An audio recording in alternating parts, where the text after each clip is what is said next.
Hey guys, this is Dave with Gazzadio. Today we're going to be taking a look at 8 different tips and maybe trying to determine which ones might work best for you.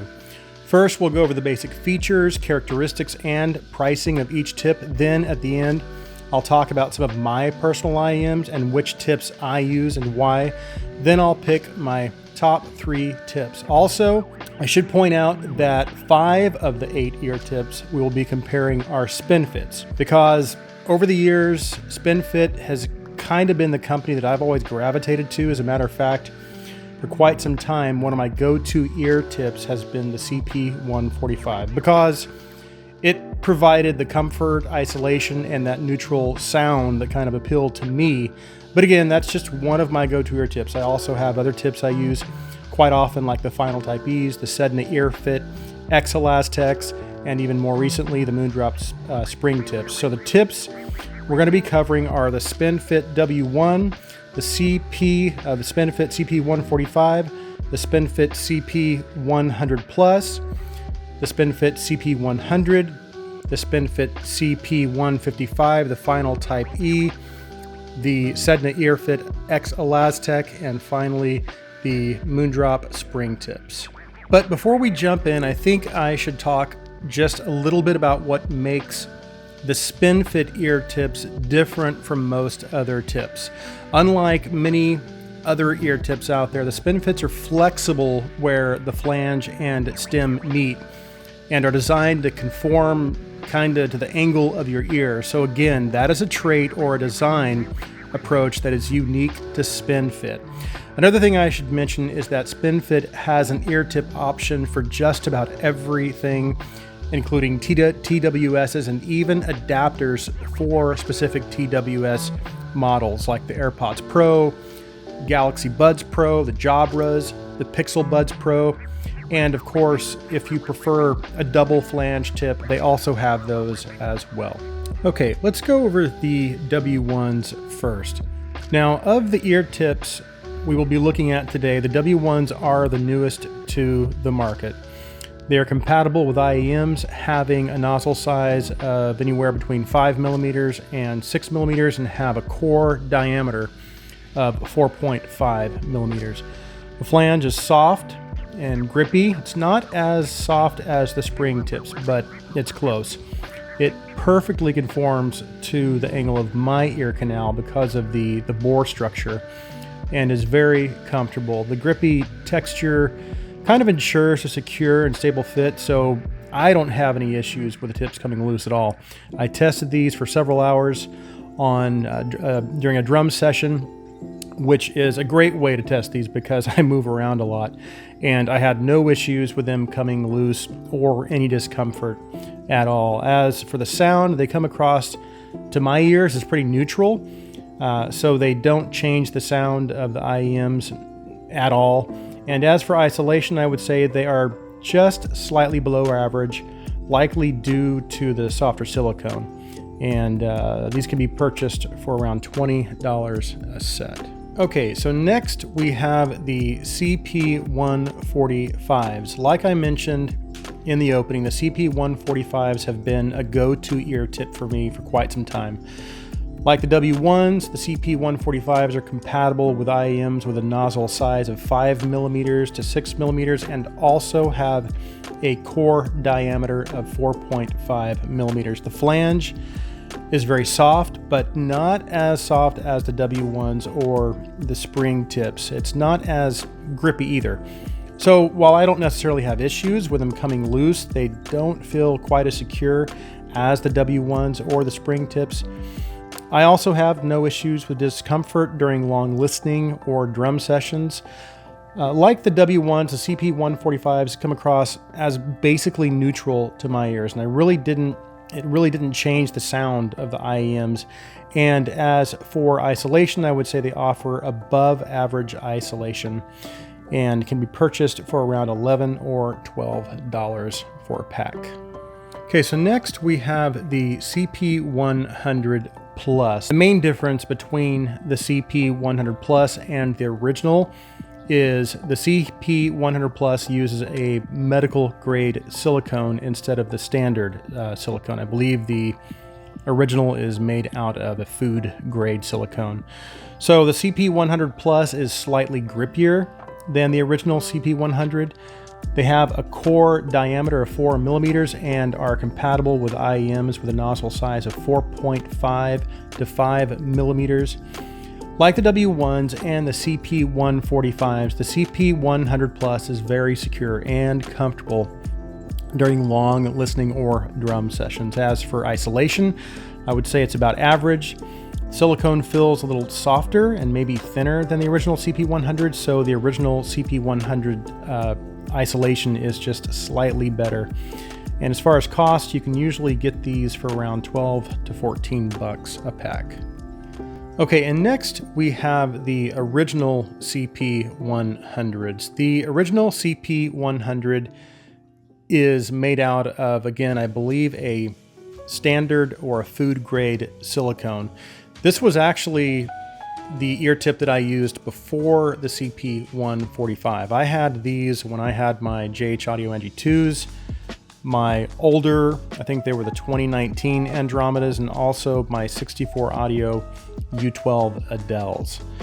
They were actually really good ear tips for the most part. They weren't the most comfortable or secure, but they had really good isolation and a relatively neutral sound presentation. And again, overall a good tip, but for me, they just would start getting a little uncomfortable after a while and would sometimes lose their seal. When I was playing the drums or during long listening sessions, I did test them out again because it's been a while since I have used them, and that's still an issue for me with these.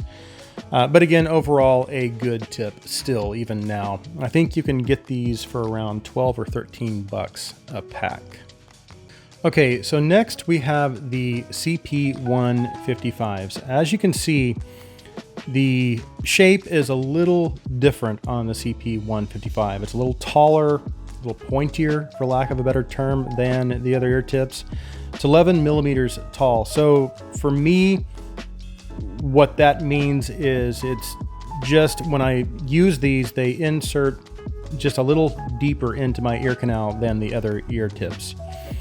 The CP155 also has a pretty large bore diameter. It's got a 5.5 millimeter bore diameter. So it's designed for IEMs with larger nozzles. Works good with my Blessing 2s, my Blessing 2 Dusk, and my variations.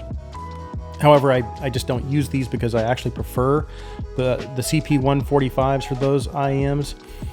These are also constructed out of the standard silicone, and they seem to be a little less grippy. So while the fit is comfortable and the isolation is good, they tend to kind of come loose over time during long listening sessions or drum sessions, and they can lose their seal.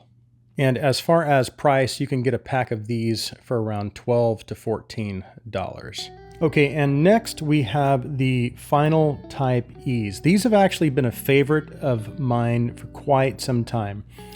They're a little more on the expensive side. I think they cost about 20 bucks or so for a pack. But for me, up until recently, they offered everything I wanted in an ear tip. Excellent comfort, excellent isolation, a very secure fit. And while it doesn't have the most neutral presentation, it's still neutral enough for me. The narrow bore hole does seem to slightly tame some of the higher frequencies, but again, it's not a deal breaker. Speaking of smaller bore holes, the bore diameter is quite small on the Final Type E. I think it's a 3.6 millimeter.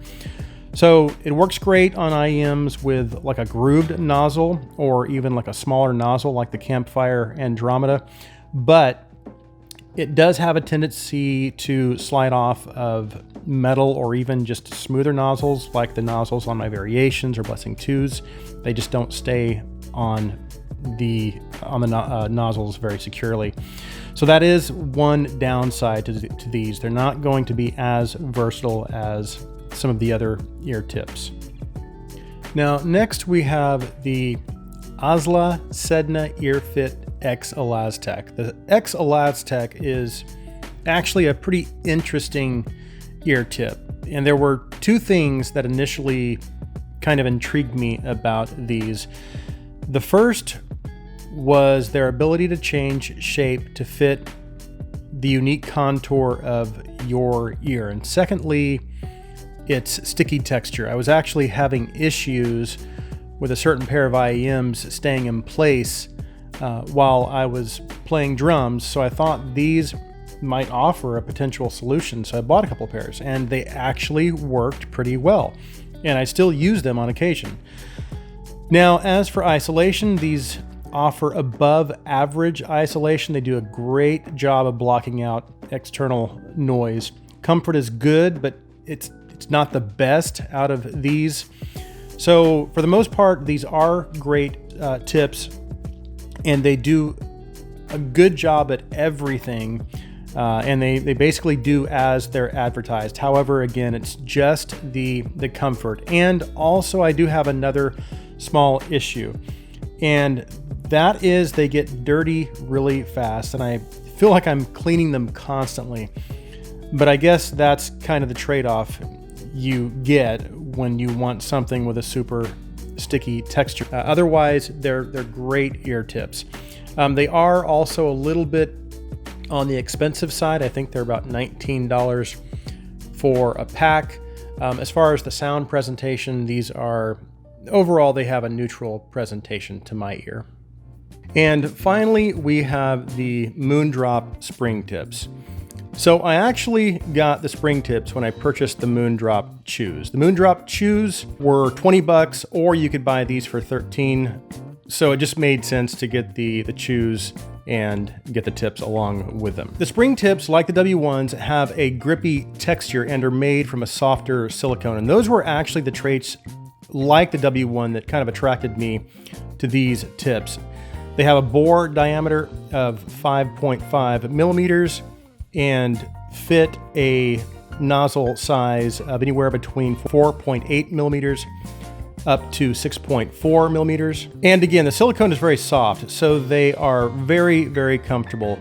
I can use these for hours and have very little discomfort. And because of the grippy texture, they don't work their way loose like some of the other tips. And as for how they influence the sound of my IEMs, they are basically neutral, but depending on the IEM you have it paired with, you may notice the bass levels decrease a little bit, probably because of the softer silicone. And the spring tips also have a wide bore, as you can see. So if you have an IEM, let's say with a more lower treble or a high mid-forward tuning, like the chews, ironically, then these are going to allow a lot of that treble energy to pass through. So if you're sensitive to those frequencies, these tips will not help to tame those frequencies.